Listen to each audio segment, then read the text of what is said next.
When Eva Monroe loses everything, her job and her apartment, in one devastating week, she reluctantly accepts shelter at a distant family friend's farmhouse. Little does she know that this temporary refuge will lead her to Levi Hart, a man haunted by his own past, and to a place that might finally feel like home. Join us on this journey of healing, love, and second chances. Before we begin this story, comment below where you're watching from. Eva Monroe wiped away her tears as she stood in the empty apartment that had been her home for the past 3 years. The walls were bare now, her few possessions packed into 2 suitcases. At 27, she was starting over again, something she'd done too many times in her life. "That's it then," she said to herself, her voice echoing in the empty space. Everything gone just like that. The cafe where she had worked as a manager for 5 years had closed overnight. The owner had disappeared, leaving nothing but a note on the door apologizing to the staff. Then, as if things couldn't get worse, her landlord had given her 3 days to leave. The rent increase was impossible for someone with no job. Eva took one last look around. Growing up in the foster system had taught her not to get attached to places, but this apartment had been different. It had been the first place that felt like hers. Her phone rang, interrupting her thoughts.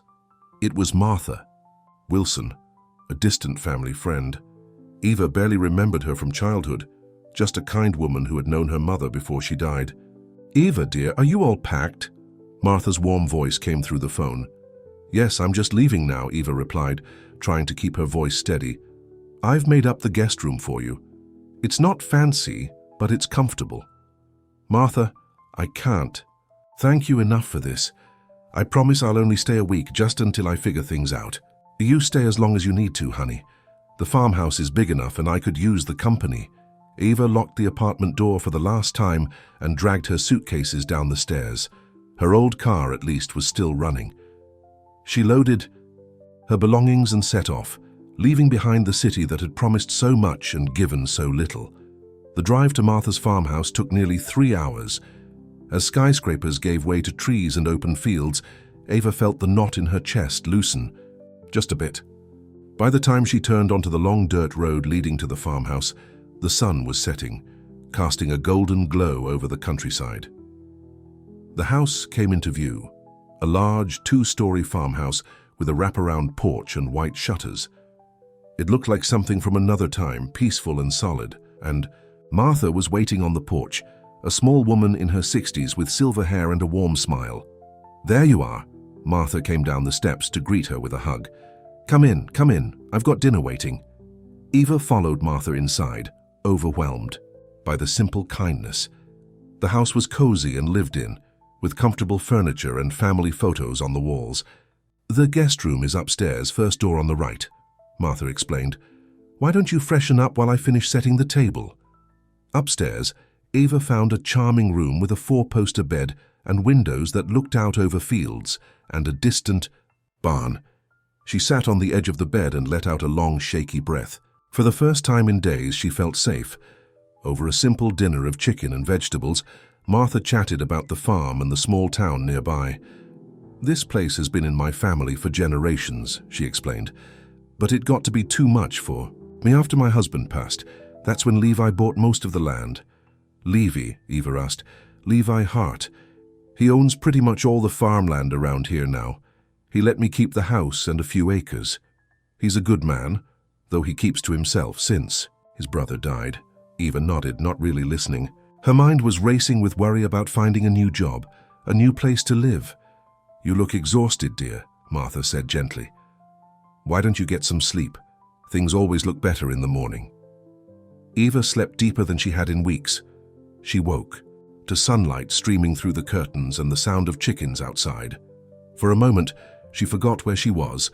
Then reality came flooding back. No job, no home. Starting over, she got dressed in jeans and a simple t-shirt, ran a brush through her dark hair and headed downstairs. There was no sign of Martha, but a note on the kitchen table said she had gone to town for groceries. Eva poured herself a cup of coffee and stepped outside onto the porch. The morning air was crisp, the farm peaceful. On impulse, she walked toward a small chicken coop near the house. The chickens clucked excitedly as she approached. "They're probably hungry," a deep voice said from behind her. Eva jumped and turned, to see a tall man with broad shoulders watching her. He wore worn jeans and a flannel shirt, his face sun-tanned and his eyes a startling blue against his weathered skin. His light brown hair was just a little too long, as if he'd forgotten to get it cut. "I'm sorry," Eva said quickly. "I was just looking around. I'm staying with Martha for a few days." The man nodded. "You must be Eva. Martha mentioned you were coming." He picked up a bucket near the coop. "Here, they get fed first thing." Eva took the bucket, which was filled with chicken feed. "Thanks, I'm sorry, I don't know your name." "Levi Hart." He didn't offer his hand, just gave a slight nod. Eva scattered feed for the chickens, aware of Levi watching her. There was something intense about him, but not in a frightening way, more like a quiet storm brewing beneath a calm surface. "Martha told me you own the land," Eva said, just to break the silence. "Most of it." His answers were short, direct. "It's beautiful here," Eva offered. "So peaceful after the city." Levi looked at her then, really looked at her, as if seeing past her forced smile to the hurt underneath. "Stay as long as you need," he said quietly. "Some roots don't grow unless they rest first." The unexpected kindness in his words made Eva's eyes sting with tears. Before she could respond, Levi gave another nod and walked away toward the larger barn in the distance. When Martha returned, Eva helped her unpack groceries and asked about Levi. "He's a good neighbor," Martha said. "Keeps to himself mostly. Lost his younger brother in an accident on the farm about 3 years ago. Never been the same since. He seems intense." Martha smiled knowingly. "He's got a good heart, just buried under a lot of pain. His family had money, you know. When his parents died, he and his brother inherited a fortune. After losing Jeffrey, Levi poured everything into this land. Works from sunrise to sunset most days." Eva helped Martha prepare lunch, then offered to help with chores around the house. It gave her something to do, something to focus on besides her own problems. Days began to slip by in a gentle rhythm. Eva helped Martha around the house, learned to tend the small vegetable garden, and even tried her hand at baking bread under Martha's patient instruction. Each morning she would see Levi working somewhere on the farm, fixing fences, tending to crops, or caring for the few animals he kept. Sometimes he would nod to her, occasionally exchange a few words. Eva found herself looking forward to these brief encounters, though she couldn't explain why. One evening, a week after her arrival, Eva sat on the porch steps watching the sunset. Martha had gone to her church group in town, leaving Eva alone with her thoughts. "Mind some company?" Levi's voice startled her. Eva looked up to see him standing nearby, holding 2 cups. "Not at all." He handed her one of the cups. "Coffee, Martha. Mentioned you drink it black." "Thank you." Eva was touched by the small gesture. She made room for him on the step, and to her surprise, he sat down. They watched the sunset in comfortable silence. Finally, Eva spoke. "I should be looking for a new job, a new place. I told Martha I'd only stay a week." "Martha likes having you here," Levi said. "And there's no rush." "I can't impose forever. I need to get back on my feet." Levi turned to look at her, his blue eyes serious. "What did you do before?" "I managed a cafe. 5 years building it up, and then the owner closed it overnight. No warning." Levi nodded. "Life does that sometimes, pulls the ground out from under you. Sounds like you know the feeling." Levi was quiet for a long moment. "My brother Jeffrey and I were working on the old tractor. It slipped, crushed him. I couldn't get it off him in time." His voice was flat, as if he'd removed all emotion to be able to tell the story. Eva's heart ached for him. She understood loss, her parents when she was young, then bouncing through foster homes, never belonging. But Levi's pain was different. Sharper, newer. "I'm so sorry," she said softly. "People say it gets easier. It doesn't. You just learn to carry it." Eva nodded. "I get that." Levi looked at her then, really looked at her, and Eva felt something shift between them. Recognition. Maybe. Understanding. "You're welcome to stay," he said again. "The farm could use another pair of hands if you're interested in work." "You'd pay me to work here?"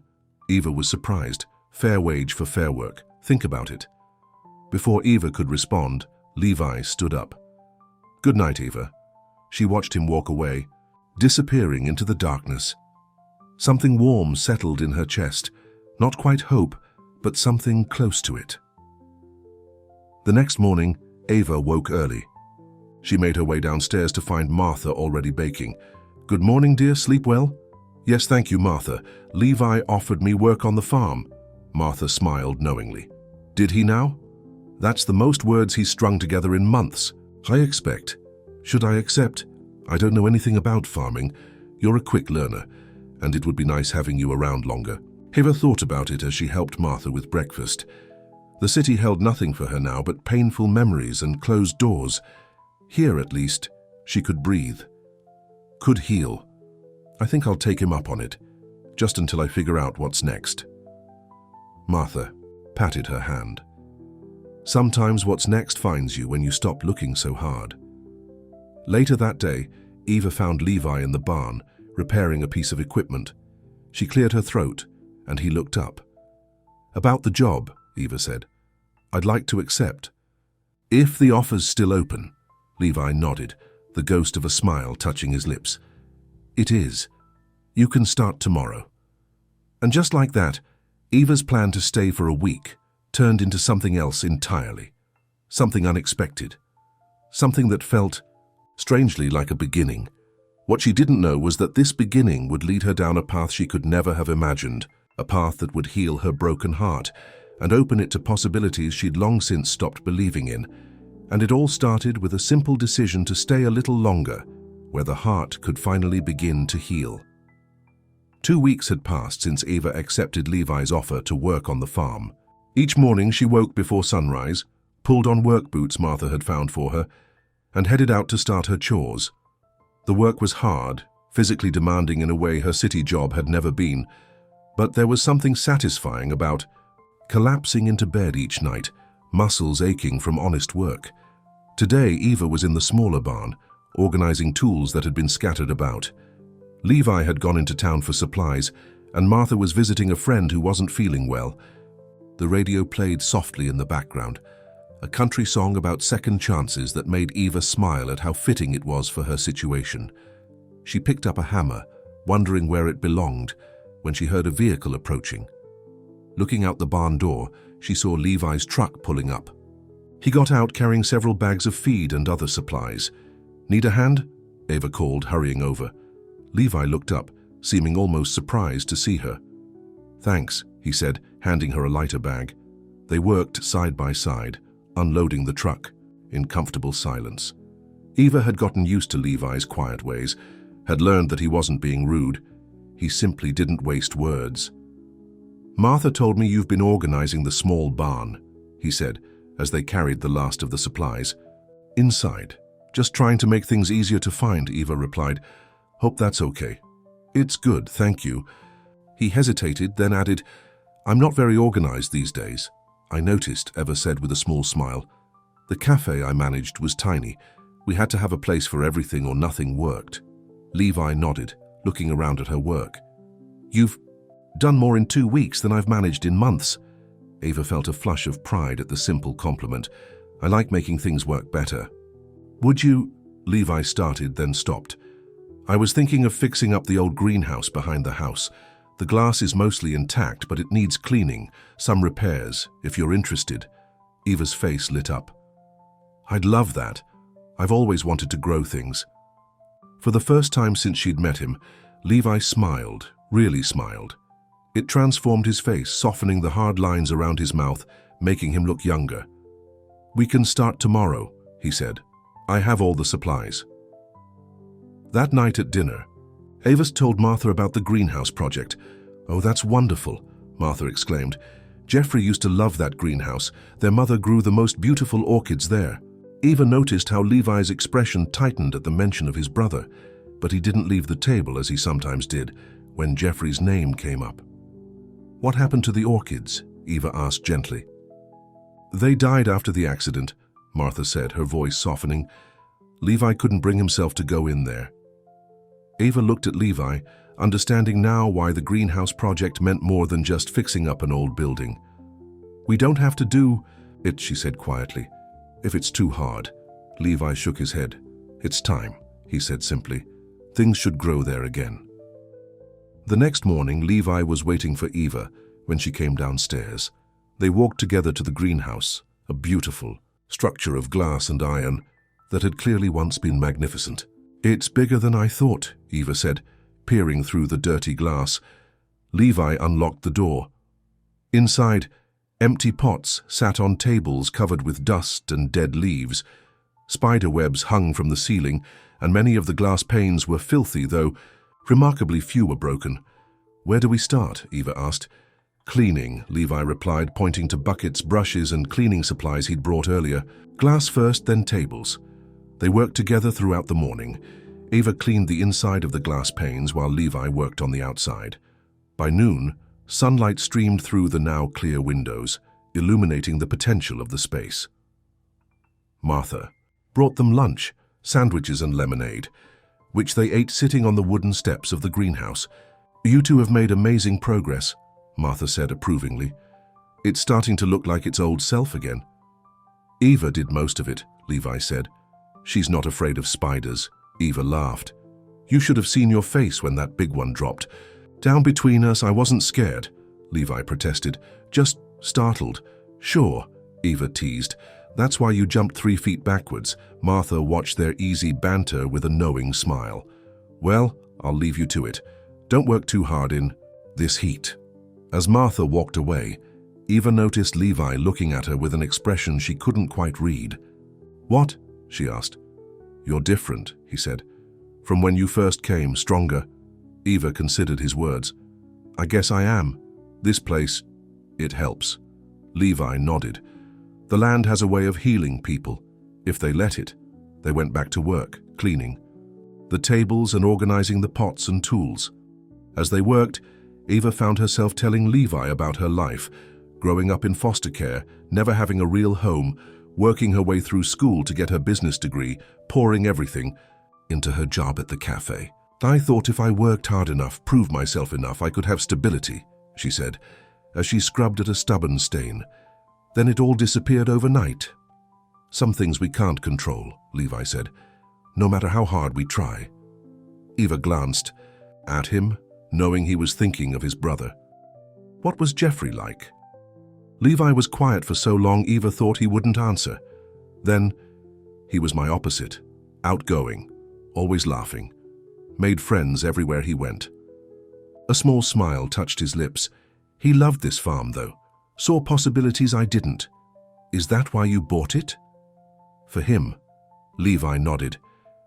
"It was supposed to be our project together. After our parents died, we needed something solid." Eva understood completely. "And after he died, you kept going for him." "At first," Levi admitted. "Then it became my hiding place, from everything, everyone." The honesty in his voice touched something deep in Eva. She reached out and briefly squeezed his hand. "Thank you for letting me hide here too." His fingers closed around hers for a moment, warm and strong. "You're not hiding anymore, Eva. You're growing." The simple words, spoken in his deep voice, made her heart flutter in a way she hadn't expected. They finished cleaning the greenhouse just as the sun was setting. Standing back, they admired their work. The glass sparkled, the tables were cleaned and repaired, and the space felt alive with possibility. "What will you grow here?" Eva asked. "We," Levi corrected. "What will we grow here?" Over the next few days, they fell into a routine. Mornings were spent on regular farm chores, afternoons on the greenhouse. Levi brought trays of seedlings from town, vegetables, herbs, and flowers. Eva learned quickly, soaking up Levi's knowledge about soil and light and water. One evening, as they were finishing for the day, Levi handed Eva a small pot with a tiny orchid plant. "I found this at a specialty nursery in town," he said, looking almost shy. "Thought you might like to try growing it." Eva took the pot carefully, touched by the gesture. "I've never grown orchids before." "Neither have I," Levi admitted. "We can learn together." That night, Eva couldn't sleep. She sat by her window, looking out at the moonlit farm. Something was happening to her heart, something unexpected. She had come here broken, lost, with nothing. Now she felt roots beginning to grow. anchoring her to this place, to these people, to Levi. The thought startled her. Was she falling for him? This quiet, wounded man who had his own ghosts to battle. "It's too soon," she whispered to herself. "Too complicated." But her heart wasn't listening. The next morning, her phone rang while she was having coffee with Martha. Looking at the screen, she didn't recognize the number. "Hello?" she answered. "Is this Eva Monroe?" a woman's voice asked. "Yes, it is. This is Diane Reynolds from Urban Eats Corporation. We're opening a new cafe in the city, and your name came highly recommended by several industry contacts. We'd like to offer you a position as manager." Eva's hand tightened around her mug. "Urban Eats, the chain?" "Yes, that's right. The position includes a very competitive salary and benefits package. Plus, we have an apartment available above the cafe that comes with the job." Eva's mind raced. This was exactly what she needed. A good job, a place to live, a chance to get back on her feet in the city. So why did the thought fill her with dread rather than excitement? Can I have a day to think about it?" Eva asked. "Of course. I'll call you tomorrow for your decision." Eva hung up and stared at the phone. "Good news?" Martha asked. "A job offer in the city, manager position at a new cafe, with an apartment included." Martha's face fell slightly, though she tried to hide it. "Well, that's wonderful, dear. Just what you were hoping for." Eva nodded, but her heart wasn't in it. "Yes, it is." All day the job offer weighed on her mind. It was the logical choice, the smart choice. So why couldn't she feel happy about it? She worked alongside Levi in the greenhouse, quieter than usual. He noticed, of course. "Something wrong?" he asked as they transplanted seedlings into larger pots. Eva took a deep breath. "I got a job offer this morning, in the city, a management position at a new cafe. They even have an apartment for me above the shop." Levi's hands stilled. For a long moment he said nothing, just stared down at the plant in his hands. "That's good," he finally said, his voice devoid of emotion. "It's what you wanted." "Yes," Eva said, but the word felt hollow. "When would you start?" "I haven't accepted yet, but soon if I do." Levi nodded and went back to his work, his movements mechanical. The easy companionship they had shared all week was gone, replaced by a heavy silence. That evening, Eva sat on the porch swing, watching fireflies dance in the gathering dusk. The door opened and Levi stepped out, holding 2 cups of coffee. He handed one to Eva and sat beside her on the swing. "You should take the job," he said quietly. Eva looked at him, searching his face. "Should I?" "It's what you came here to find. A way back." "Back to what, though?" Eva asked, more to herself than to him. A tiny apartment above a cafe?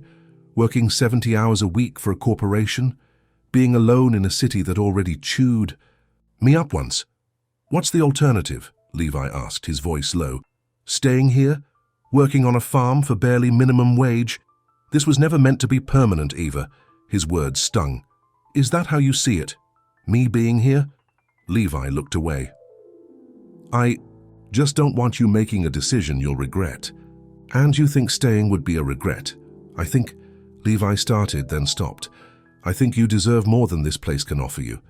Eva felt tears prick her eyes. "Maybe what this place offers is exactly what I need." Levi shook his head. "You're just feeling safe here because it's a hiding place, but you're meant for more." "So are you," Eva said, her voice catching. "You're hiding too, Levi, in plain sight." He stood abruptly. "Take the job, Eva. Go back to your real life." Before she could respond, he walked away, disappearing into the darkness beyond the porch light. That night, Eva tossed and turned, unable to sleep. The job offer was everything she should want. A new start, security, her own place, but it would mean leaving the farm, leaving Martha, leaving Levi. The thought made her chest ache in a way she hadn't expected. In just a few weeks, this place had become more home to her than anywhere she'd ever lived. These people had become family. By morning, Eva had made her decision. She went downstairs to find Martha baking bread, the familiar scent filling the kitchen. "Morning, dear," Martha said, her smile not quite reaching her eyes. Coffee's fresh. Eva poured herself a cup. Martha, I need to talk to you about something. Martha wiped her hands on her apron. About the job offer, I expect. Yes, I've decided. The phone rang, interrupting her.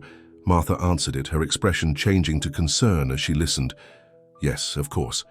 Right away. She hung up and turned to Eva. That was Levi. There's a problem at the North Field.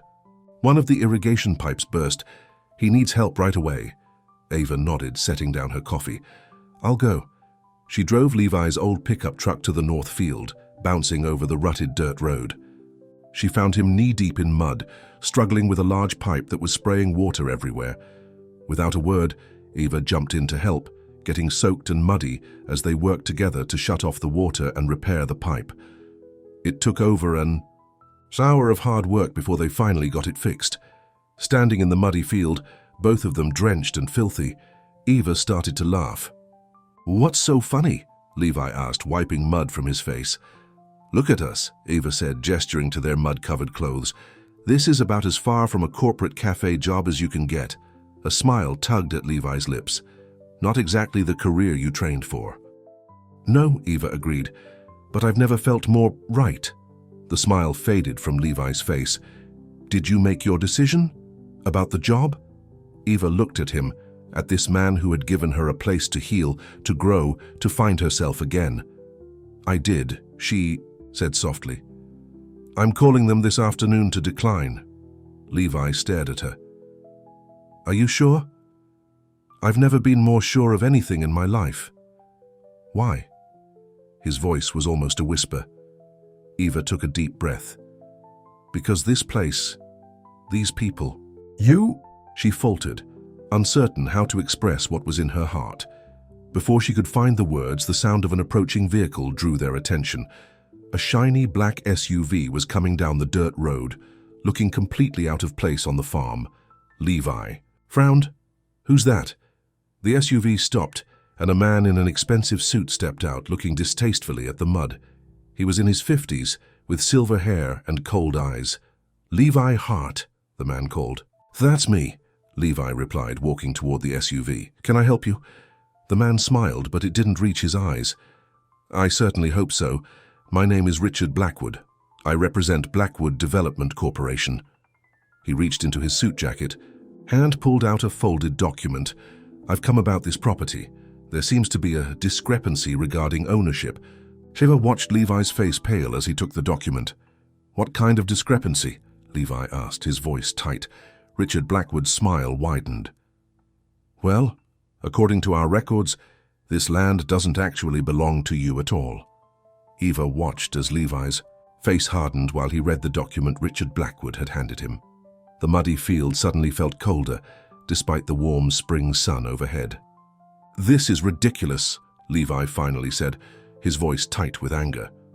I have the deed to this property. Everything was handled legally when I purchased it from Martha's family 3 years ago. Richard Blackwood's smile never wavered.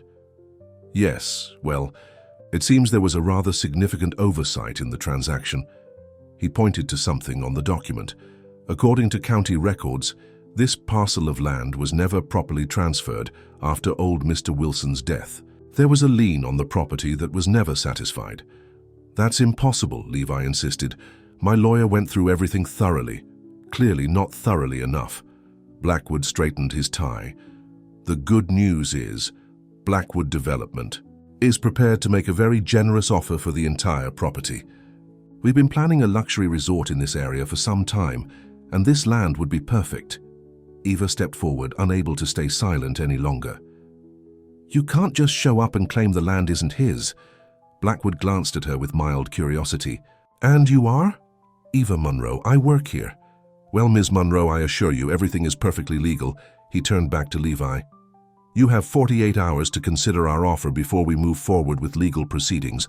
My card is attached. To the documents. He looked around at the muddy field with distaste. This land has much greater potential than this. Without waiting for a response, he got back into his SUV and drove away, leaving Levi standing rigid, the papers clutched in his hand. Levi? Eva asked softly. What does this mean? Levi's jaw was clenched so tight, Eva could see a muscle jumping in his cheek. "It means I need to call my lawyer right now." They drove back to the house in tense silence. As soon as they arrived, Levi went straight to his office, closing the door firmly behind him. Eva found Martha in the kitchen, humming as she took bread out of the oven. "Martha, something's happened," Eva said, explaining about Richard Blackwood's visit. Martha's face grew pale. "Oh dear, that doesn't sound right at all. My brother handled all the paperwork when he sold the land to Levi. Everything was in order." "Blackwood mentioned something about a lien on the property." Martha frowned. "Well, it's true my husband took out a loan against the farm in his final years, medical bills, you know. But I thought that was all settled when Levi bought the place." Eva heard Levi's voice from his office, raised in frustration. Through the closed door she could make out phrases like, "Check the records," and "This isn't right." "This is a disaster," Martha whispered, sinking into a kitchen chair. "If Levi loses the farm," Eva squeezed the older woman's shoulder, "we don't know anything yet. Let's wait until Levi talks to his lawyer." But as the afternoon wore on, Levi remained in his office. Eva tried to keep herself busy with chores, her mind racing with worry. She had just decided to stay here, to make this place her home. The thought of it being turned into some fancy resort made her stomach churn. Finally, as evening fell, Levi emerged. His face was drawn, his eyes troubled. "My lawyer is looking into it," he said as he joined them in the kitchen. "But it doesn't look good. There may have been a procedural error in the property transfer. The lien should have been satisfied at closing, but somehow the paperwork wasn't filed correctly." "Can it be fixed?" Eva asked. Levi ran a hand through his hair. "Maybe, but it could take months of legal battles. Blackwood Development has deep pockets. They can outlast me in court." "What about their offer?" Martha asked. "Not even half of what the land is worth," Levi said bitterly. "They know they have leverage." Eva felt sick. "So what do we do?" "I don't know yet." Levi's voice was heavy with defeat. "I need some air." He walked out the back door, his shoulders slumped. Eva wanted to follow him, but Martha touched her arm. "Give him a little time, dear. He carries his burdens alone, always has." Eva helped Martha with dinner, but Levi didn't return. After they ate, Eva took a plate out to the greenhouse where she found him sitting in the dark, staring at nothing. "I brought you some food," she said softly. "Thanks, but I'm not hungry." His voice was flat. Eva set the plate down and sat beside him on the wooden bench. "Talk to me, Levi, please." For a long moment he was silent. Then, "This land was Jeffrey's dream. After our parents died, we were just going through the motions. Then one day, he saw this place for sale. He was so excited, talking about organic farming, sustainability, building something that would last." Levi's voice caught. "After he died, the farm became my way of keeping him alive somehow. And now—" "We'll fight for it," Eva said firmly. "There has to be a way." Levi turned to look at her, his expression unreadable in the dim light. "Why do you care so much? You could still take that job in the city. None of this would affect you." The question stung, but Eva understood the pain behind it. "Because this place has become my home too. Because I care about you and Martha. Because for the first time in my life I feel like I belong somewhere." She reached out and took his hand. "I'm not running away this time." Levi's fingers tightened around hers. For a moment, neither spoke. Then Levi stood abruptly. "I need to make some calls. There might be one person who can help us." The next morning, Eva woke to the sound of a car pulling up outside. Looking out her window, she saw a sleek red convertible parked in front of the house. A woman stepped out, tall, elegant, with dark hair pulled back in a perfect knot. She wore an expensive-looking suit and carried a leather briefcase. Eva quickly dressed and hurried downstairs, where she found Levi greeting the woman in the kitchen. "Eva," Levi said, "this is Sophia Reynolds, my friend from law school." "Sophia, this is Eva Monroe." The woman extended a perfectly manicured hand. "Nice to meet you, Eva. Lavi's been telling me about your situation." "Sophia was my roommate's girlfriend in college," Levi explained. "She's now one of the top real estate attorneys in the state." "Former girlfriend," Sophia corrected with a smile. "Now I'm happily married to someone else, but Levi and I have stayed friends." She set her briefcase on the table. and right now you need a friend who knows property law. Eva liked her immediately. There was a directness about Sophia that was refreshing. "Can you help us?" Eva asked. "Let's find out." Sophia opened her briefcase. "I've already pulled the property records and reviewed the documents Blackwood sent over. They spent the morning going through paperwork." Eva made coffee and listened as Sophia and Levi discussed legal terms she didn't fully understand. Martha joined them, providing what information she could about her brother's handling of the property sale. "So what's the bottom line?" Levi finally asked, rubbing his tired eyes. Sophia leaned back in her chair. "The lien issue is real. There was a procedural error during the closing. Technically, Blackwood has grounds to challenge your ownership." Eva's heart sank, but Sophia wasn't finished. "However, his claim isn't as strong as he wants you to believe. You've been in possession of the property for 3 years, making improvements, paying taxes. That counts for something in court." "So, we fight?" Eva asked. Sophia nodded. "We fight, but we need to be strategic. Blackwood Development is known for aggressive tactics. They've been buying up rural properties all over the state for their resort project." "How did they even find out?" "About the lien?" Martha wondered. "That's what I'd like to know," Sophia said. "Someone had to go digging through old records." A thought occurred to Eva. "The timing seems suspicious.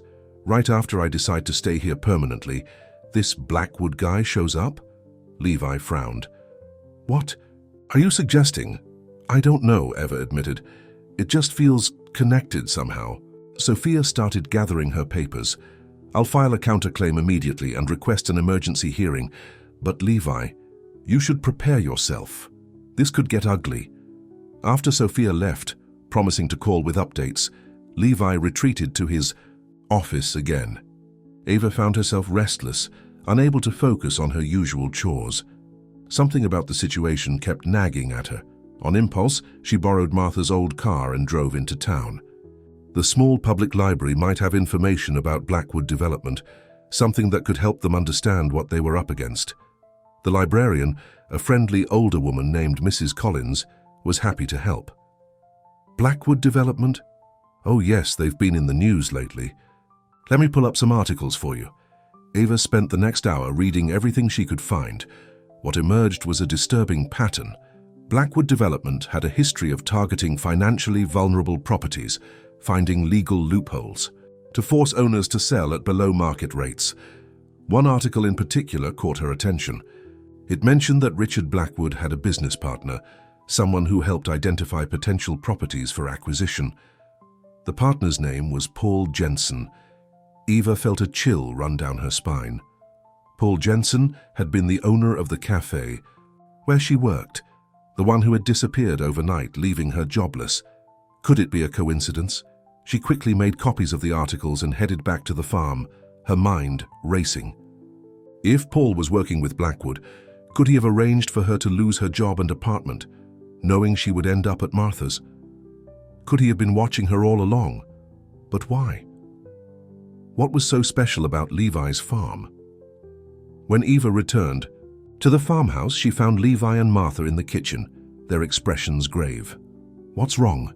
Eva asked, setting down her folder of articles. "Sophia called," Levi said, his voice tight. "Blackwood's lawyers have filed for an injunction to prevent us from making any changes to the property while the ownership is in dispute. And they've shortened their deadline. They want an answer on their offer by tomorrow morning. They can't do that. They can, and they are." Levi looked defeated. "Sophia is trying to fight it, but the judge assigned to the case has ruled in favor of Blackwood Development in the past." Eva sat down heavily. "I found some information in town. Blackwood has a pattern of doing this to other property owners." She hesitated, then added, "And I think there may be a connection to what happened to me in the city." She explained about Paul Jensen and his connection to Blackwood Development. As she spoke, Levi's expression changed from dejection to anger. "You think they targeted you to get to my farm?" he asked incredulously. "I don't know. It seems far-fetched, but the timing—" Martha shook her head. "But why would they go to such lengths? What's so special about this farm that they'd orchestrate something so complicated?" "That's what I can't figure out," Eva admitted. Levi was quiet for a moment, thinking. Then he said, "Water rights." What? Eva and Martha said in unison. This property has unique water rights dating back to the 1800s. It controls access to the underground aquifer that feeds the entire valley. Levi stood up and started pacing. Jeffrey discovered it when we were researching the property before buying it. He said it was one of the reasons the farm was so valuable. Would that be worth all this trouble to Blackwood? Eva asked. For a luxury resort? Absolutely. Water access is everything, especially with the drought conditions in recent years. Martha looked thoughtful. My brother mentioned something about water rights when he was selling the place. Said it was important to keep the farm intact, not to split it up. Eva opened her folder. Look at these articles. Blackwood has done this before, found legal technicalities to force people off their land, but they've never gone to the lengths of having someone lose their job and home, unless there was something particularly valuable at stake, Levi said grimly. They spent the rest of the evening reviewing the information Eva had gathered, along with the property documents Sophia had left behind. The more they looked, the more convinced they became that Blackwood had specifically targeted them. But how do we prove it? Martha wondered. We need evidence connecting Paul Jensen to Blackwood, Eva said. Something concrete showing they worked together to orchestrate this. Levi stood up suddenly. I have an idea, but it's a long shot, and we'd need Sophia's help. The next morning, Richard Blackwood arrived precisely at 9 o'clock, this time, with a younger man in an equally expensive suit, presumably his lawyer. Eva, Levi, and Martha were waiting for them on the porch. Good morning, Blackwood said smoothly. I trust you've had time to consider our offer. We have, Levi replied, his voice steady. The answer is no. Blackwood's smile faltered slightly. I don't think you understand the situation, Mr. Hart. We're not actually asking. We're merely extending the courtesy of an offer before we proceed with legal action. Oh, I understand perfectly, Levi said. What you don't understand is that we know about your connection to Paul Jensen. For the first time, Blackwood looked unsettled. I don't know what you're talking about. Paul Jensen, Eva stepped forward. The man who owned the cafe where I worked. The man who closed it overnight with no warning, causing me to lose my job. The man who, coincidentally, is your business associate in identifying potential properties for acquisition. That's absurd, Blackwood sputtered. You have no proof of any connection. Actually, we do. Sophia Reynolds stepped out from inside the house, holding a file. I've obtained phone records showing multiple calls between you and Mr. Jensen in the weeks leading up to the cafe closure and Ms. Monroe losing her apartment. It was a bluff, they had no such records yet, but the flash of panic in Blackwood's eyes told them their suspicions were correct. Additionally, Sophia continued, I've spoken with 3 former property owners who are willing to testify about your predatory acquisition tactics. The State Attorney General is very interested in developing a case. This is preposterous, Blackwood's lawyer interjected. You're making serious allegations without foundation. Then you won't mind if we bring in the authorities to investigate? Levi asked calmly. I'm sure they'd be very interested in learning how your company targets properties and manipulates situations to force sales. Blackwood's face had gone pale. He pulled his lawyer aside and they had a heated, whispered conversation. Finally, Blackwood turned back to them. What do you want? He asked, his smooth veneer cracking. We want you to withdraw your claim on this property, Levi said firmly. Acknowledge in writing that there was no impropriety in the original sale and that my ownership is valid. And we want compensation for Eva, Martha added unexpectedly, for the job and home she lost due to your schemes. Blackwood looked like he had swallowed something sour. And if I agree to these terms, then we don't take what we know to the authorities, Sophia said simply, at least not about your targeting of this specific property. More whispered conversation between Blackwood and his lawyer. Finally, Blackwood nodded stiffly. I'll have new papers drawn up withdrawing our claim, and we can discuss reasonable compensation for Ms. Monroe's inconvenience. We'll expect the documents by the end of the day, Sophia said, her tone leaving no room for negotiation. After Blackwood and his lawyer left, the tension broke. Martha hugged Eva tightly. You were brilliant, dear. We all were, Eva said, smiling at Levi and Sophia. Do you think they'll really back down? They don't have much choice, Sophia said. Our bluff worked.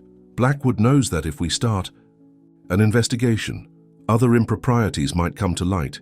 He can't risk it. Levi was quiet, staring after Blackwood's departing car. "What's wrong?" Eva asked, touching his arm. "We won. For now," Levi said.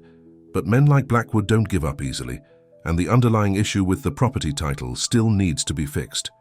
"I can handle that," Sophia assured him. "It will take some time, but we'll make sure everything is properly recorded." Later that afternoon, as promised, a courier delivered documents withdrawing Blackwood's claim to the property, along with a settlement offer for Eva, a surprisingly generous amount that would give her financial security while she decided what to do next. That evening, they celebrated with a special dinner. Martha outdid herself, cooking all of Levi's favorite foods. The mood was light, relieved, though Eva noticed Levi still seemed preoccupied. After dinner, as Martha cleared the dishes, Eva joined Levi on the porch. "You're still worried," she observed. Levi nodded. "This was too easy. I can't help feeling like we're missing something." "Or maybe we just outsmarted them," Eva suggested. "Sometimes the good guys do win." Levi smiled at that, a real smile that reached his eyes. "When did you become such an optimist?" "Since I came here. Since I met you." Their eyes met, and something shifted between them.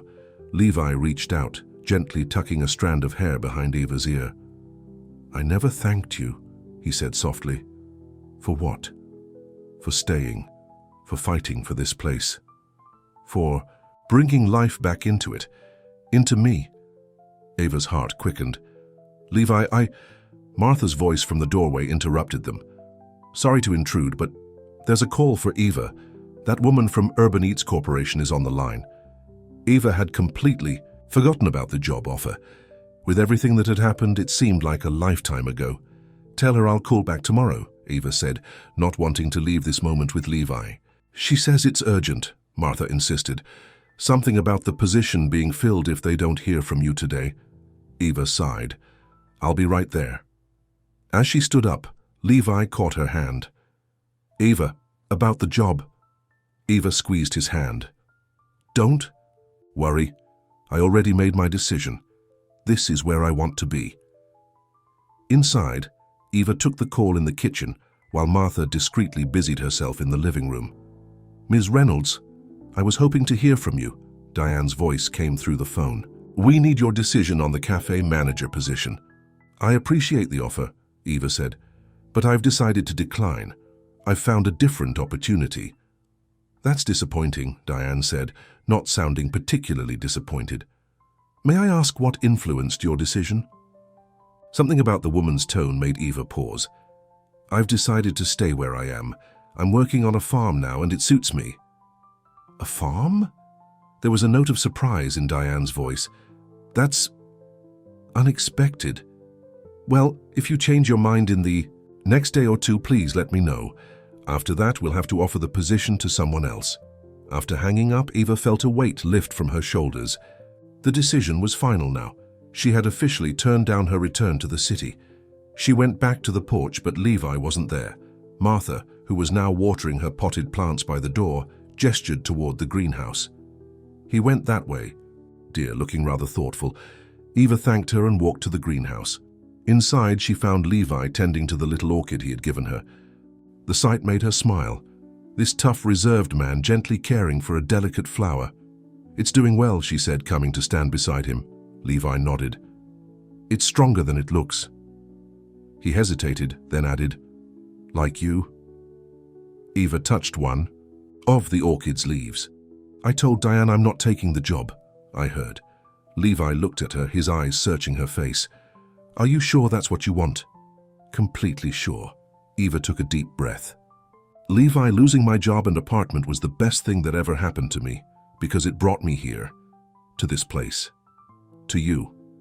Levi stepped closer. "Eva, I'm not good at this, at feelings. After Jeffrey died, I shut everything down. I didn't want to care about anything or anyone because it hurt too much to lose them." "I understand," Eva said softly. "When you've never had anything permanent, you stop believing it's possible."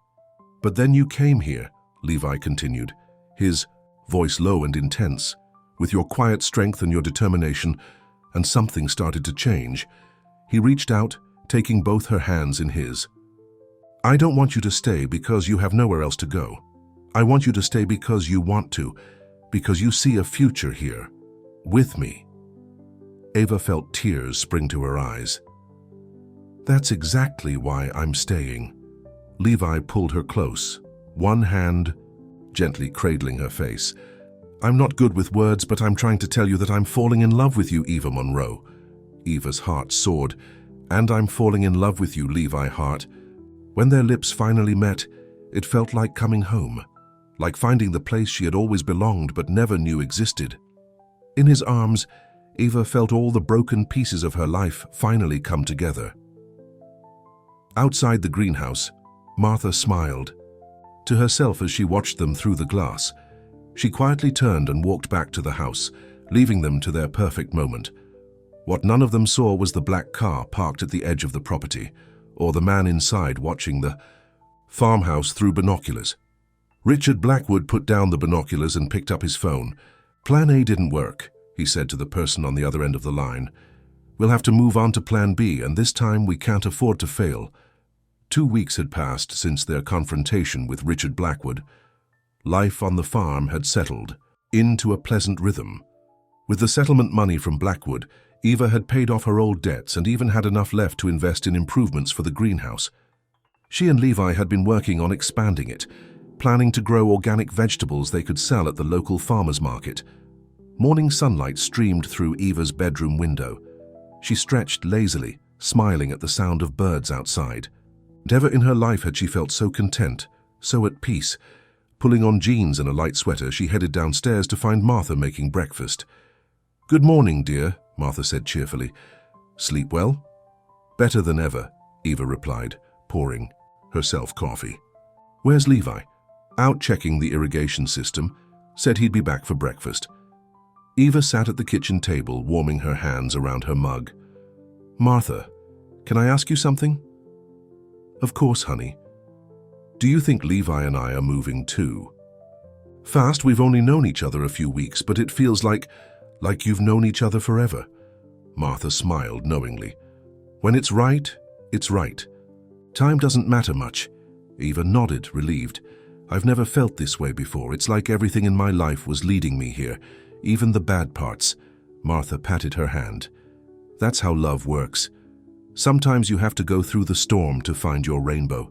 The back door opened and Levi walked in, his boots muddy and his face troubled. Everything okay? Eva asked, immediately sensing something was wrong. Levi shook his head. I just got off the phone with Sophia. There's a problem with the settlement. Her agreement. Blackwood's lawyers are claiming we coerced him under false pretenses, Martha gasped. But that's not true. He's the one who tried to cheat us. I know, but he's saying we had no proof of his connection to Paul Jensen when we confronted him. Technically, he's right. We were bluffing. Eva's stomach tightened. So what happens now? Sophia says we have two options. Fight it out in court, which could take months and cost a fortune, or accept a modified agreement. What kind of modification? Eva asked suspiciously. Levi sat heavily in a chair. He wants a right-of-way easement through the property, supposedly for public access to the river beyond our land. Martha frowned. That doesn't make sense. There's already public access to the river 3 miles down the road. Exactly, Levi agreed. Sophia thinks it's just his way of getting a foot in the door. Once he has legal access to the property, he can cause all kinds of problems. Eva set down her coffee mug with determination. Then we fight. It won't be easy, Levi warned. Blackwood has deep pockets and connections in the county. So do you, Eva reminded him. You're not alone anymore, Levi. We'll face this together. The warmth in his eyes as he looked at her made Eva's heart skip. Together, he agreed. Later that morning, as Eva worked in the greenhouse, she couldn't shake a sense of unease. Blackwood's persistence worried her. Men like him didn't give up easily, especially when there was money at stake. She was so deep in thought that she didn't hear footsteps approaching until a voice spoke behind her. Quite an improvement from when I was here last. Eva whirled around to find Richard Blackwood standing in the greenhouse doorway, wearing an expensive suit that looked absurdly out of place among the plants and soil. "What are you doing here?" Eva demanded, fighting the urge to back away. "You have no right to be on this property." Blackwood smiled, the expression never reaching his cold eyes. "Actually, I'm here to make a personal appeal. I thought perhaps we got off on the wrong foot." "The wrong foot," Eva repeated incredulously. "You tried to steal Levi's land and manipulated my life in the city to make it happen," Blackwood waved. A dismissive hand. "Business is business, nothing personal. In fact, I'm here to make you a very personal offer." Eva crossed her arms. "I'm not interested in any offer from you." "Hear me out," Blackwood insisted. "I've been watching you, Ms. Monroe. You're smart, resourceful. You've got potential that's being wasted on this." He gestured around the greenhouse. "Rustic experiment." "Get to the point," Eva said coldly. "The point is, I'd like to offer you a position with Blackwood Development. Executive level, 6-figure salary, company car, the works." Eva stared at him in disbelief. "You're trying To hire me? after everything you've done?" "I admire talent," he said smoothly, "and I prefer to have talent working for me rather than against me. The answer is no. Now please leave before I call Levi." Blackwood's pleasant demeanor hardened. "Mr. Hart isn't here. I made sure of that before I came. One of my associates called him with a fictional emergency at the south end of the property." Fear flickered through Eva, but she kept her expression neutral. "What do you really want, Mr. Blackwood?" "What I've wanted all along. This land. The water rights. And I'm going to get them one way or another." He stepped closer. "I'm offering you a chance to be on the winning side. Take the job, convince Hart to sell, and you'll have a very comfortable future. And if I refuse?" His smile turned predatory. "Then things will get very unpleasant for both of you." Eva's fear was rapidly turning to anger. "Are you threatening us?" "I'm stating facts. I have evidence that Mr. Hart's brother's death wasn't the accident everyone believes it was. How do you think the authorities would react to learning Levi?" "Hart might have been responsible for his brother's death?" Eva felt like she'd been slapped. "That's a lie, is it? The only two people present when the tractor accident happened were Levi and his brother. One is dead and one inherited everything." Blackwood shrugged. "Looks suspicious to me. Might look suspicious to the police as well." "Get out," Eva said, her voice shaking with rage. "Get out now." "Think about my offer, Ms. Monroe. You have until tomorrow to decide." Eva watched him leave, her mind racing. The accusation was ridiculous. Levi would never hurt Jeffrey. He loved his brother. But mudsticks, and an investigation, even a baseless one, would dredge up all of Levi's pain again. She needed to warn Levi, but first she had to talk to Martha. The older woman might know something that could help them counter Blackwood's new threat. Eva found Martha in her sewing room working on a quilt. "Martha, I need to ask you something important," Eva said, sitting down beside her. "Do you know anything about the day Jeffrey died? The accident?" Martha set aside her sewing. "I wasn't there, of course, but I remember that day clearly. Levi was devastated, covered in blood and dirt when he came to get help." "Why do you ask?" Eva explained about Blackwood's visit and his terrible accusation. Martha's face grew pale with anger. "That's the most despicable thing I've ever heard. Jeffrey's death nearly destroyed Levi. He tried everything to save his brother, injured himself badly lifting that tractor without proper equipment. The doctor said Levi could have died from the strain." "Blackwood is threatening to suggest it wasn't an accident," Eva said. "We need to be prepared." Martha stood up, suddenly determined. "Come with me, there's something you should see." She led Eva to a small study at the back of the house, where she unlocked a drawer in an old desk. From it, she removed a sealed envelope. "Jeffrey gave me this about a week before he died," Martha explained. "Said if anything ever happened to him, I should give it to Levi when the time was right. I've been waiting for that time." She handed the envelope to Eva. "I think that time is now." Eva took the envelope. "Should we open it?" Martha shook her head. "It's for Levi. But I think whatever's inside might help fight Blackwood's cruel lies." They heard the sound of a truck pulling up outside, Levi returning from the wild goose chase Blackwood had sent him on. Eva found him in the kitchen, frustration evident on his face. There was no broken fence, he said. Complete waste of time. And the call came from a number I don't recognize. That was Blackwood's doing, Eva said, then told him about the developers, visit and threats. Levi's face darkened with anger as she spoke. When she mentioned the accusation about Jeffrey's death, he slammed his fist on the table, making the dishes rattle. That's low even for him, Levi growled. Jeffrey's death was an accident. I tried everything to save him. I know, Eva said gently. We all know. But Martha thought you should see this. She handed him the envelope. Levi looked at it in confusion. What is this? Something Jeffrey left with Martha before he died. For you. With trembling hands, Levi opened the envelope. Inside was a letter and what looked like legal documents. As Levi read the letter, his expression changed from anger to disbelief. I don't understand, he said finally, his voice hoarse. Jeffrey knew. Knew what? Eva asked. That the farm had water rights issues. He discovered that the aquifer rights weren't properly documented in the property transfer. Levi looked up, his eyes wide. He was working to fix it before we finalized. The purchase. He knew there might be legal challenges. He showed Eva the documents, legal paperwork. Jeffrey had started to properly secure the water rights, including evidence of the original ownership dating back to the 1800s. Jeffrey was trying to protect us, Levi said, his voice breaking. He knew how important this place was. Martha, who had joined them in the kitchen, wiped away tears. That sounds like Jeffrey. Always looking out for everyone else. Eva studied. The papers. This could help us fight Blackwood's claims on the water rights, but what about his threat to investigate Jeffrey's death? Levi continued reading the letter, his face growing pale. There's more. Jeffrey knew the old tractor had mechanical problems. He writes here that he was planning to fix it, but hadn't gotten around to it. Levi's hand shook. He knew it was dangerous and used it anyway. The accident, it really was an accident, but he knew the risks. Eva squeezed his hand. This proves you had nothing to do with his death, Levi. Jeffrey's own words clear you.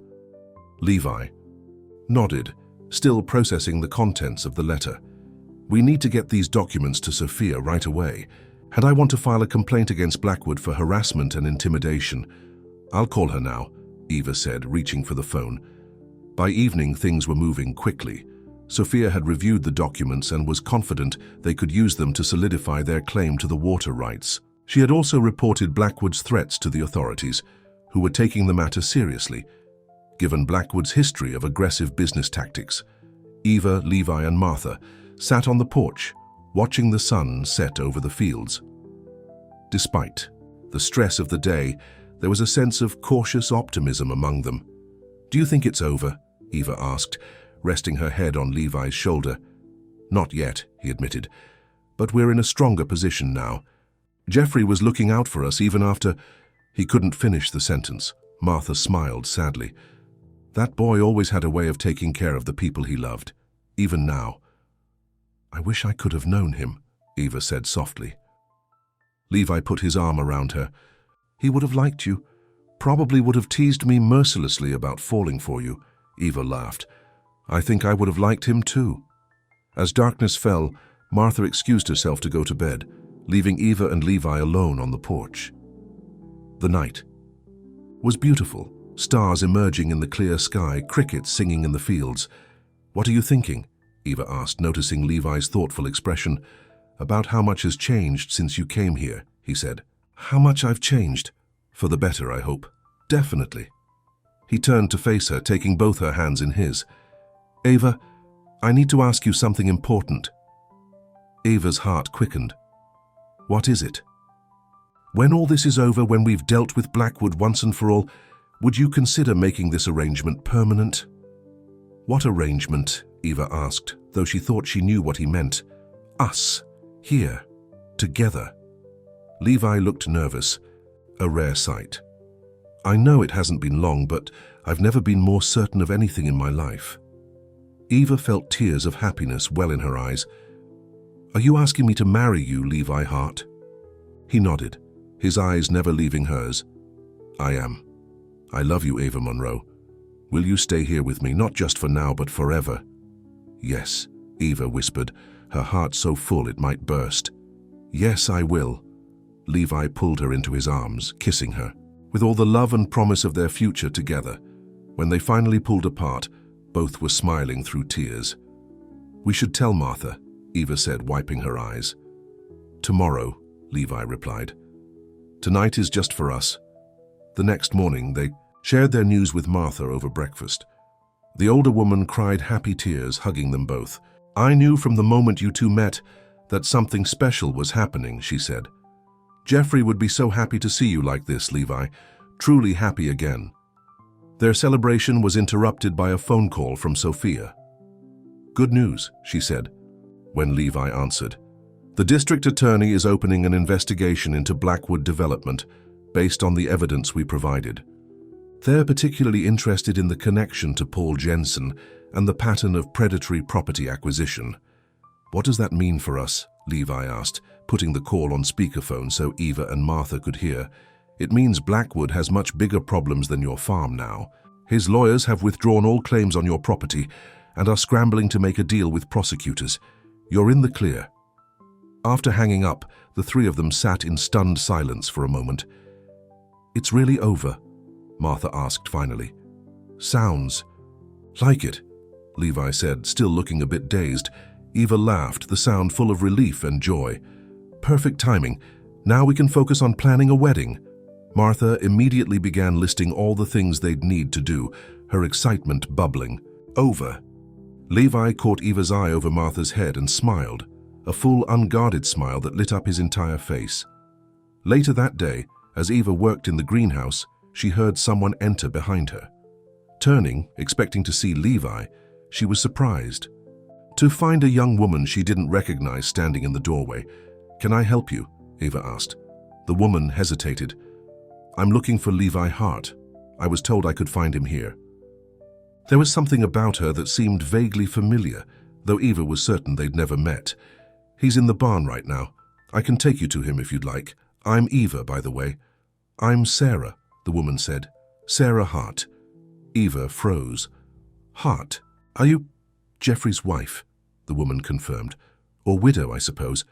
I've been away for a long time, but I heard things were happening with the farm. I thought it was time to come back."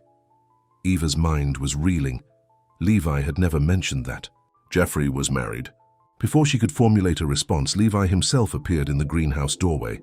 "Eva, have you seen the—" He stopped abruptly, staring at Sarah in shock. "Sarah, what are you doing here?" "Hello, Levi," Sarah said quietly. "It's been a long time."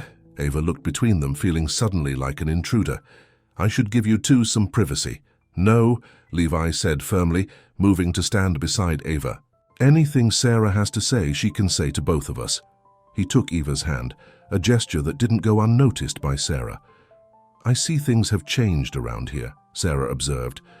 "Martha told me you're engaged. Congratulations." "Thank you," Levi said stiffly. "Now why are you here, Sarah? You made it pretty clear 3 years ago that you wanted nothing to do with this place, or with me." Sarah looked down. "I know. I was wrong to leave the way I did after Jeffrey's accident. I was just so angry. At the farm, at you, at everything." "You blamed me," Levi said flatly. "You said I should have stopped him from using that tractor." Eva squeezed his hand supportively, understanding now why he had carried so much guilt over his brother's death. "I was grieving," Sarah said. "We all were, but time gives perspective." She reached into her purse and pulled out an envelope. "I found this among Jeffrey's things. I should have given it to you years ago, but I wasn't ready." Levi took the envelope, cautiously. "What is it?" "Open it and see." Inside was a deed, Jeffrey's half of the inheritance from their parents, signed over to Levi. "He did this 2 weeks before the accident," Sarah explained. "He told me he wanted you to have it all if anything ever happened to him. Said you'd know what to do with it." Levi stared at the document, his expression a mixture of pain and wonder. "I never knew." "There's a letter too," Sarah said. "I think you should read it privately." Eva started to step away, but Levi held her firmly beside him. "Whatever it says, I want Eva to hear it too." He unfolded the letter with trembling hands and began to read aloud. "Levi, if you're reading this, Something's happened to me. Don't blame yourself. You always carry too much on your shoulders. The farm is yours now, all of it. I'm trusting you to make it everything we dreamed it could be. And Levi, don't spend your life alone. Find someone who sees the good man I know you are. Someone who brings you out of your shell. I want you to be happy, brother. Love, Jeffrey. By the time Levi finished reading, tears were streaming down his face. Eva held him close, her own eyes wet with tears for the brother she'd never met, but who had somehow brought her and Levi together. Sarah wiped her eyes. I should have given you that a long time ago. I'm sorry. Why now? Levi asked, his voice hoarse. I heard about the trouble with Blackwood, Sarah admitted. A friend in town called me. I thought this might help somehow, and it was time for both of us to find peace. Martha appeared in the doorway looking anxious. When she saw the three of them together, she rushed forward. Sarah, you found them. Is everything all right? Everything's fine, Martha, Sarah assured. Her just bringing some closure, I hope. That evening, the four of them sat around Martha's kitchen table. The initial tension had eased, and Sarah was sharing stories about Jeffrey that made them all laugh through their tears. He always saw the best in people, Sarah said, smiling at a memory, even when they couldn't see it themselves. Levi nodded, especially then. He would be happy about you two, Sarah told Eva and Levi. Really happy. Later, as Eva and Levi walked Sarah to her car, she turned to them with a smile. I'm not staying in town long, but I'd like to come to the wedding, if that's okay. Eva looked at Levi, who nodded. We'd like that, Eva said. After Sarah drove away, Levi and Eva stood in the yard, looking up at the stars. Are you okay? Eva asked softly. Levi was quiet for a moment, then nodded. I feel like a weight has been lifted. Jeffrey didn't blame me.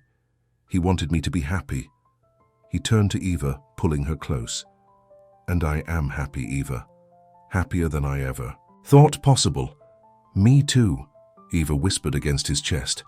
A month later, Eva stood in Martha's guest room, the same room she'd first stayed in when she arrived with nothing but 2 suitcases and a broken heart. Now Martha was helping her with the final touches on her simple white dress.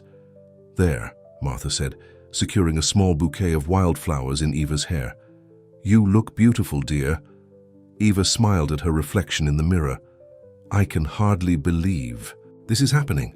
6 months ago, I had lost everything. Now I feel like I've found everything I never knew I needed. Martha squeezed her shoulders. That's how life works sometimes. We have to lose our way before we can find where we're meant to be. Downstairs, a small gathering of friends waited. In the backyard, Sophia, a few neighbors, and even Sarah, who had returned for the wedding as promised. And standing under an arch of flowers by the greenhouse, Levi waited, looking more handsome and happy than Eva had ever seen him. As Eva walked toward him, her heart full to bursting, she thought of all the twists and turns that had led her here, to this place, to this man, to this life that now stretched before her, full of promise. The minister smiled as Eva reached Levi's side. Friends and family, we are gathered here today. Eva barely heard the words, lost in Levi's eyes as he took her hands in his. They had written their own vows, simple and true. Eva, Levi began, his voice steady and sure. Before you came here, I was just existing, not living. You brought light back into my darkness, hope back into my heart. I promise to love you, to protect you, to build a life with you that honors the second chance we've both been given. Eva blinked back happy tears. Levi, I came here with nothing but broken dreams and a wounded heart. You gave me a place to heal, to grow, to find myself again. I promise to stand by you through whatever comes, to love you completely, to make this farm the home we both dreamed of having. They exchanged rings, simple bands that Martha had helped Levi choose. By the power vested in me, the minister said, I now pronounce you husband and wife. You may kiss the bride. As Levi's lips met hers, Eva felt a profound sense of rightness. This was where she belonged. This was her home. This was her future. The small group erupted in applause as they walked back down the aisle together, husband and wife, ready to face whatever life brought them, together. Later, as the celebration continued under strings of lights in the yard, Eva and Levi slipped away to the greenhouse. Among the thriving plants and flowers, including the little orchid that was now producing its first bloom, Levi pulled Eva into his arms. "Happy?" he asked, his eyes reflecting all the love in his heart. "More than I ever thought possible," Eva replied. Levi touched the delicate orchid bloom. "Jeffrey once told me that broken things often heal stronger than they were before." Eva smiled, understanding the truth of those words. He was right. Outside, their friends and family were waiting to celebrate with them. But for this moment, it was just the two of them. Two people who had lost everything, only to find something greater than either had ever imagined. "I love you, Mrs. Hart," Levi whispered. "And I love you," Eva replied, standing on tiptoe to kiss him again. Through the glass walls of the greenhouse, the setting sun painted everything in golden light, a perfect beginning to their life together in the place where both their hearts had finally healed.